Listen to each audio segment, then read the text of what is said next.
You know what, Zeavo? That's a very interesting question you posed to us. Let me think about that for a second. Okay, I think that's enough. Mario vs. Sonic. Seems like there might be a game out now where you could settle that with a physical battle. But it slips my mind at the moment.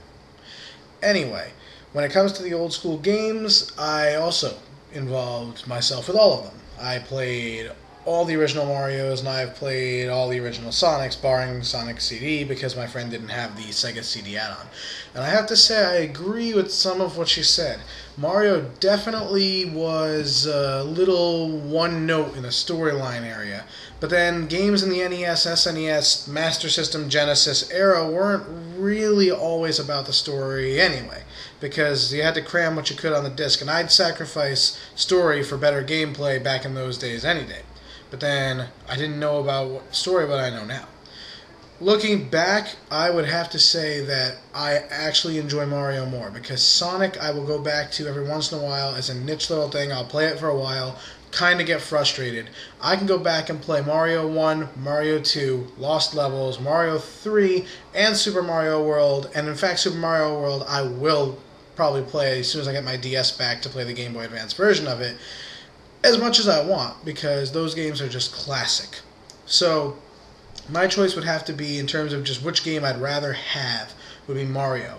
But in terms of a broader aspect, just to give you a little flavor, if you will, Mr. Zeavo, I would have to say that there are a few things each one does right and a few things each one does wrong. Mario is still doing the one-note storyline, and he's too busy branching off into tennis and soccer and parties and breaking people's hands, as opposed to Sonic, who has, well, we don't talk about the games post-Genesis Sonic CD. Sonic Adventure's okay, but hard to give him a pass on the rest, though I have to admit Sonic Colors did look good, and my friend played it and said it was great.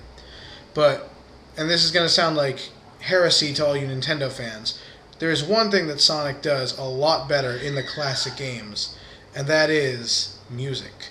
The Sonic soundtrack was always something I would get stuck in my head and want to hear all the time, which didn't play into the fact that the levels are meant to be beaten as fast as possible.